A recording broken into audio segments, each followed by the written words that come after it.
Olá, Fabrício. Olá, meus irmãos. Como que vocês passaram essa semana? Semana passando rápido, voando, todo mundo falando que o tempo está acelerado, verdade. O tempo realmente está acelerado em todo o planeta por conta da transição. Bom, vocês já sentiram isso, vocês já sabem disso. Hoje nós vamos falar de um assunto muito legal, que eu gosto muito, seres com os quais a gente tem o prazer de estar trabalhando, eu acredito que vocês também. E para a gente começar, então, os estudos de hoje, vamos usar uma frase da nossa amiga Helena Blavatsky, do livro A Doutrina Secreta, que foi a criadora da teosofia. Ela teve muito contato com esses seres, escreveu muitas coisas sobre eles. E a Helena falava o seguinte: a verdade não é para todos, mas apenas para aqueles que estão preparados. O que significa isso? Não adianta você jogar pérola aos porcos. Não adianta você trazer um assunto, trazer alguma coisa que você tem certeza que é verdade, até porque a gente trabalha com isso, a gente tem esse contato. Para a gente também é mais fácil a gente estar falando disso daí do que para uma pessoa que não tem esse contato. Mas os nossos mestres estão aí. Existem vários e a gente vai falar um pouquinho sobre eles. Então, para a gente começar, é, vamos.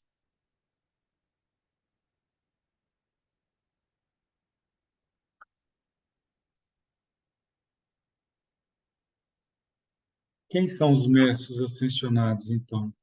Bom, os mestres ascensionados, para se falar de uma maneira bem resumida, né, é uma expressão que define alguns grupos de seres que alcançaram grande evolução espiritual após diversas encarnações como seres humanos.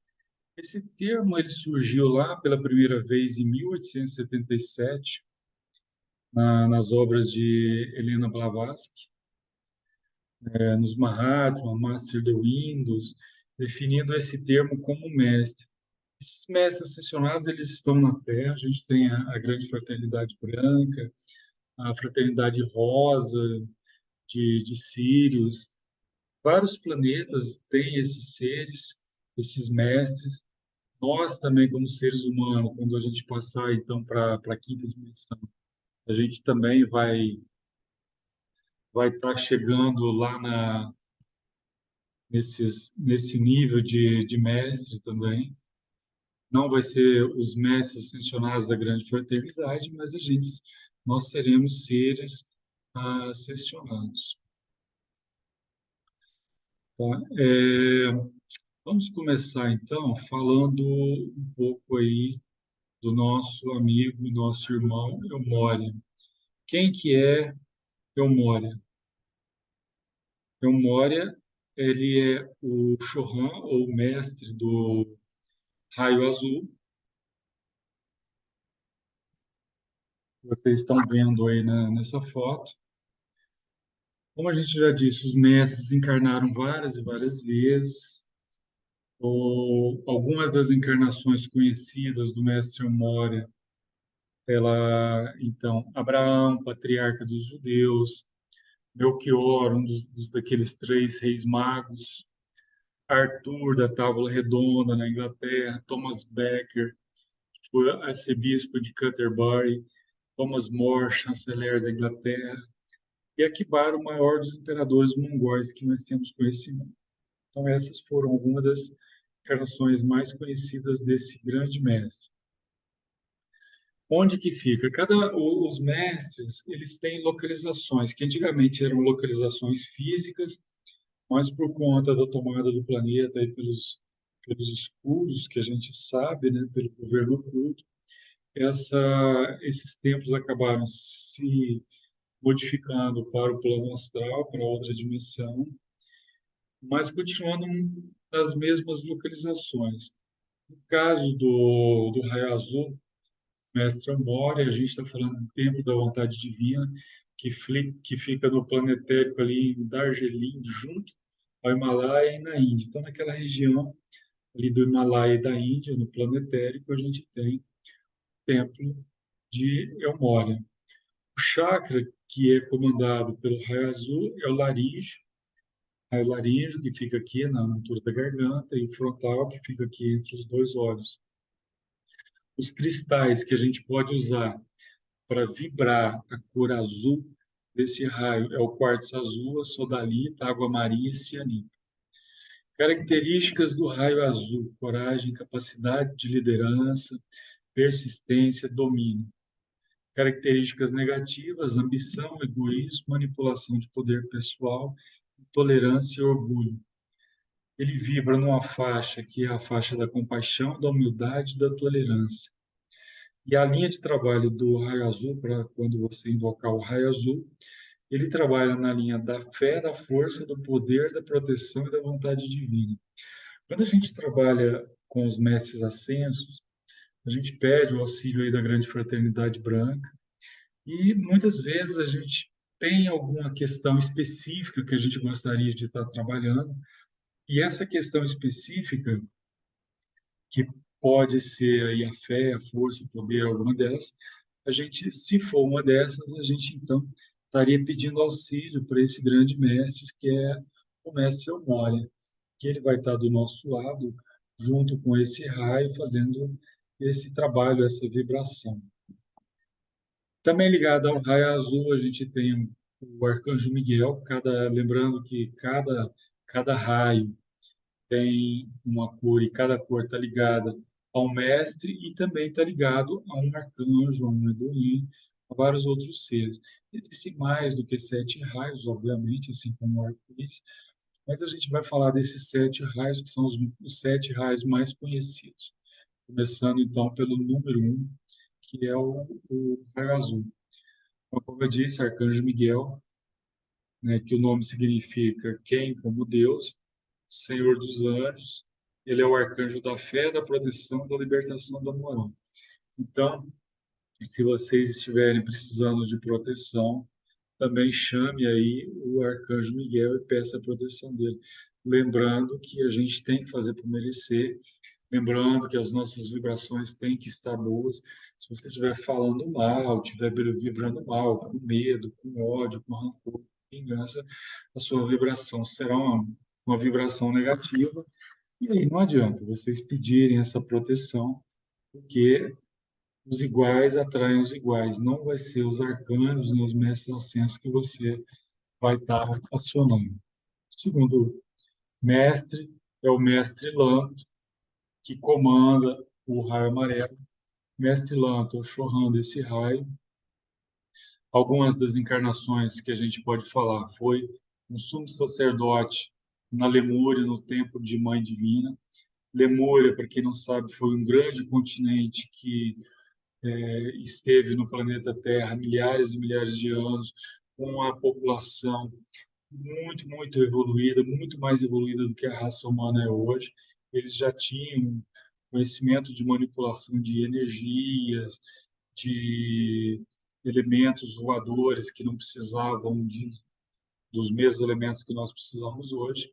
Trabalhavam fortemente com a magia e ele afundou esses seres. Alguns ficaram aqui no planeta, no planetérico, outros foram para outros mundos evoluir de outras formas. Também foi sumo sacerdote em Atlântida, no Templo do Fogo Sagrado. Atlântida, outro continente também muito grande, muito evoluído, muito mais evoluído também do que o nosso. Eles tinham sacerdotes que conseguiam manipular a energia com a força do pensamento, construir coisas através da manipulação dessa energia, mas com a migração de muitos elementos que vieram degradados de capela, que se miscigenaram no meio dessa população evoluída, a população de Atlântida se degradou e o continente entrou em guerra e foi decidido no plano do Conselho do planeta que Atlântida afundaria e deixaria de existir, porque ela se tornou um perigo para o planeta, podendo vir a destruir o planeta com o conhecimento que eles tinham. Muitos deles migraram aí para o Egito, para a China e começaram outras comunidades. Também foi o Huan-Ti, imperador amarelo na China, que trouxe o conhecimento do Xing, do MTC, que é a medicina tradicional chinesa, e da acupuntura. Então, são coisas trazidas há 5, 6, 7 mil anos atrás, moderníssimos, que são utilizados até hoje e que trabalham com pontos de energia nos corpos, tanto físico quanto etéreo. E foi discípulo de Lord Maitreya, que já ascensionou para outro planeta, está em outro nível de evolução, que é um dos Cristos aí do nosso sistema solar. O templo restrito ao raio amarelo é o templo da precipitação, que está no interior das montanhas rochosas dos Estados Unidos. Ele comanda o plexo solar, está mais ou menos aqui na altura do estômago. O cristal é o citrino topázio, as características é o raio dos professores, todos que ligam com ensinos, pessoas de profissão de cura e serviço, solidariedade, generosidade. Suas características negativas, a frieza, indiferença, lamentação e apego. Todos os raios, então, tem pessoas que estão ligadas diretamente com esses raios e que elas trazem essa dualidade, tanto características positivas quanto negativas. No polo positivo, elas trazem essas características positivas e no polo negativo, as características negativas. Ainda na dualidade, porque ainda não são pessoas que conseguiram a sua ascensão para a quinta dimensão. A faixa de vibração é a faixa do amor e da força curadora na vida. E a linha de trabalho, principalmente da sabedoria e da iluminação. Então, são ligados com pessoas que estão aí buscando conhecimento, sabedoria. Arcanjo ligado com o raio amarelo é o arcanjo Jofiel, que do hebraico significa beleza do Senhor. Jofiel é um grande instrutor divino dos anjos, dos humanos e dos seres elementares. Vocês veem que está tudo na linha do conhecimento. Terceiro raio da mestra Rowena, que é o raio rosa. Encarnações conhecidas da mestra Rowena, mais famosa, né? Joana d'Arc, que esta é a mestra do amor puro que veio de Vênus. Templo da Liberdade, no planetário, que está na Renânia, no sul da França. Chakra que está ligado com o raio cor-de-rosa é o chakra cardíaco. Os cristais é o quartzo rosa e a kunzita. O polo positivo das pessoas ligadas ao raio rosa, que são poucas, são pouquíssimas pessoas ligadas a esse raio. Adaptabilidade, intelecto claro, capacidade apurada. E as negativas, tendência a ser excessivamente ativo e nervoso, muito orgulhoso, egoísta, faixa de vibração do trabalho, tolerância, partilha, isolamento. E as linhas de trabalho é o puro amor divino, misericórdia, perdão e gratidão. Então, a gente pode pedir auxílio de Mestre Rowena quando a gente estiver trabalhando num campo onde existem conflito entre espíritos ou conflito entre encarnados, onde existe resgate kármico das partes envolvidas por desavenças no passado, onde existe perseguição, onde existe sempre coisas relacionadas com cobranças, que também está relacionado com sentimentos. Trabalhando o raio rosa nesses espíritos e nessas pessoas, elas tendem a buscar o perdão, a conciliação, acalmar os seus espíritos e se livrar, então, dessas amarras kármicas e dessas energias insalubres relacionadas com esses sentimentos.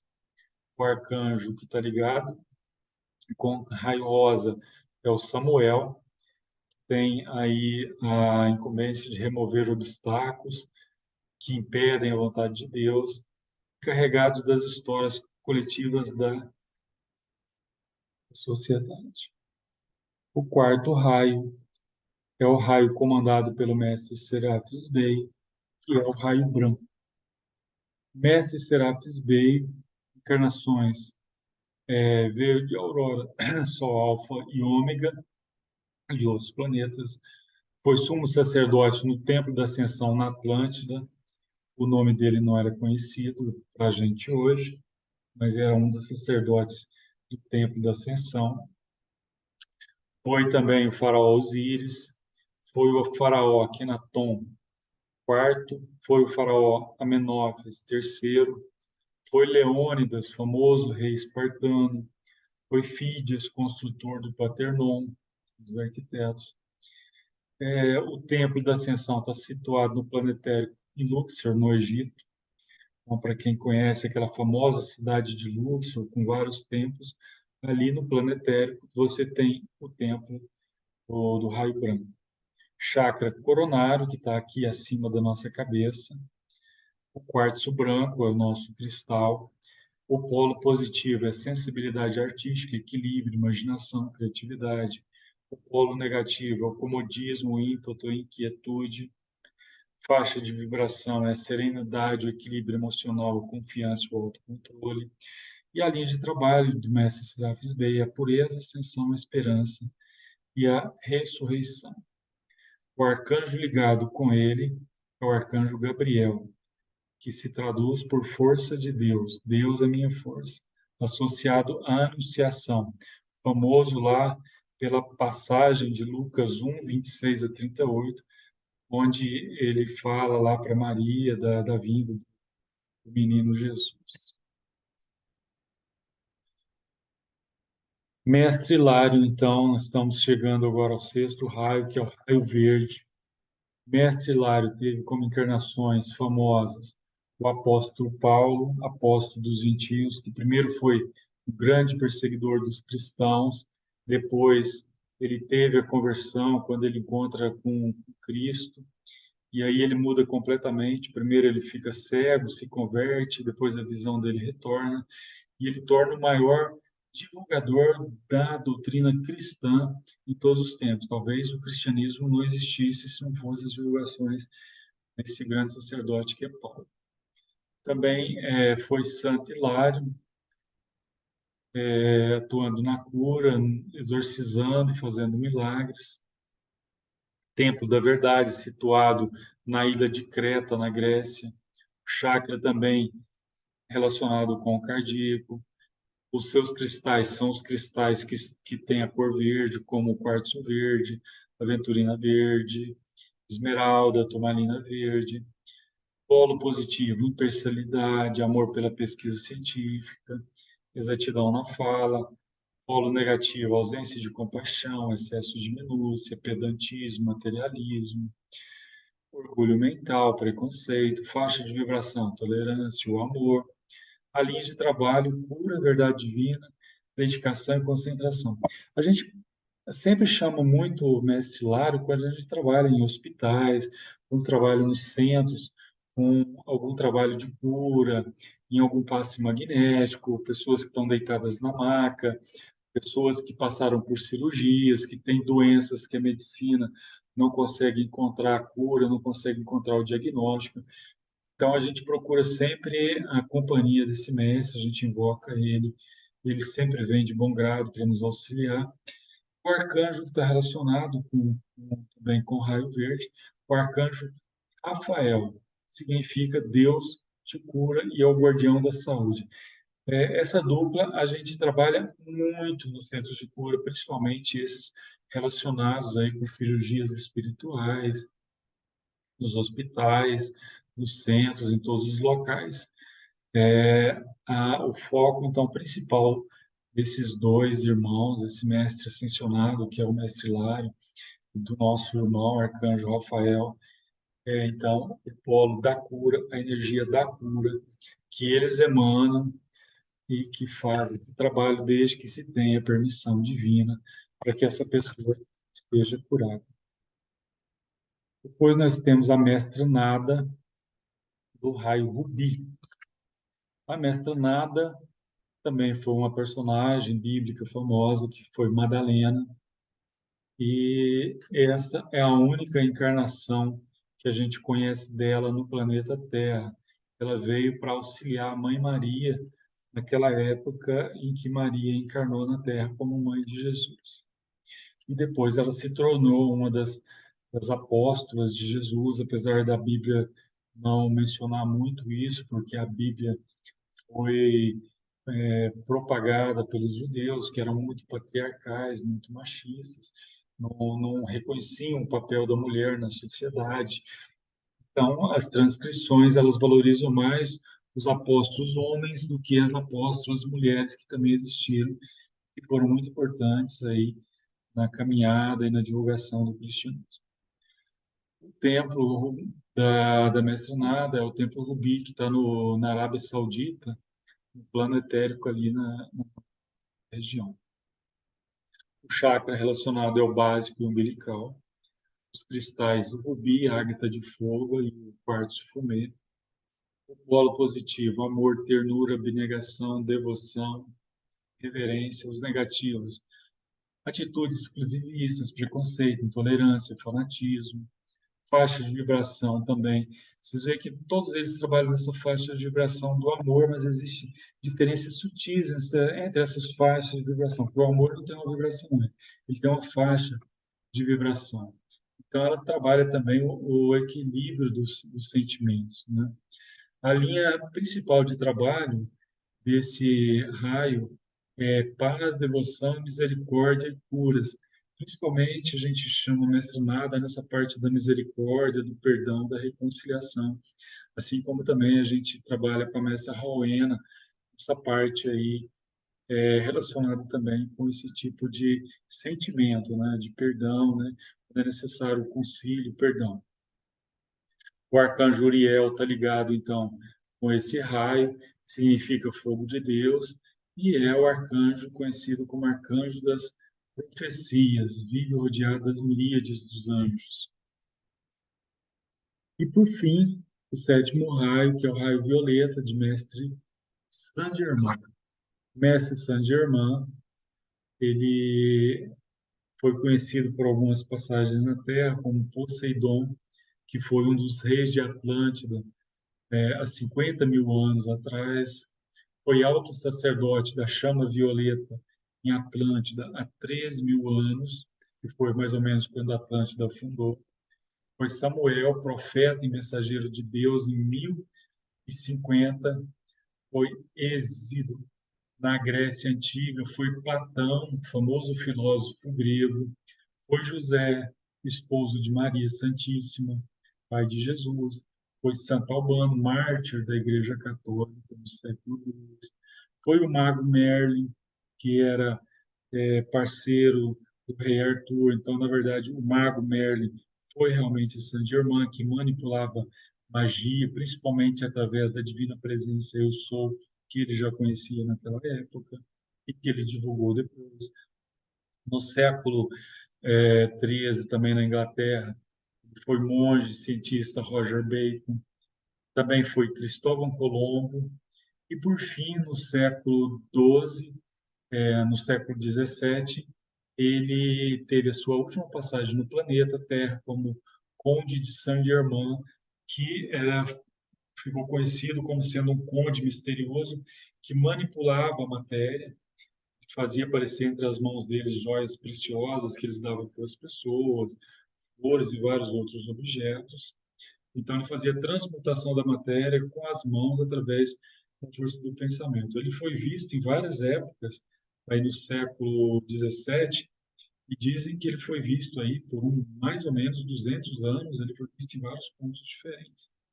E o pessoal encontrava ele quando era jovem, passava 50 anos, encontrava ele novamente, a pessoa já estava velha, e ele continuava com o mesmo aspecto. Existem muitas histórias sobre essa passagem. Trabalha no Templo da Liberdade, no planetário, ali nos Montes Cárpatos, no coração da Transilvânia, na Romênia. Está ligado com o coronário, esse raio violeta. A gente vê muitas pinturas bíblicas onde existe uma coroa em cima da cabeça dos santos. Muitas têm esse aspecto violeta, né? Que é um aspecto divino também. Cristal, ametista e quartzo cristal. Polo positivo, autoconfiança, habilidade de fazer. O polo negativo, a rigidez. Faixa de vibração, humanidade, brandura, tolerância, ausência de preconceitos.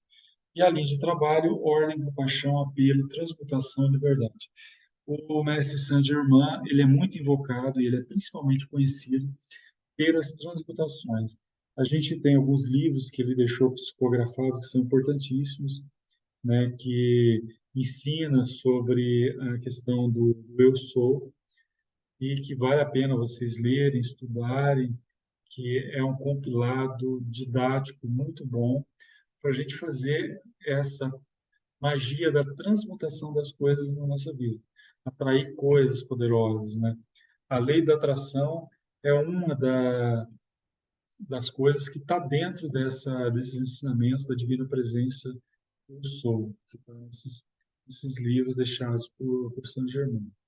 Então, por exemplo, quando a gente está num ambiente trabalhando a limpeza de uma casa, ou de uma pessoa, ou de magias, de energias negativas, a gente sempre pede o auxílio de Saint Germain para envolver esse trabalho, essas pessoas nessa energia do raio violeta, que tem essa vibração, pedindo que toda aquela energia negativa, negra que a gente está vendo ali, seja transmutado para energias de luz, de amor, de compaixão.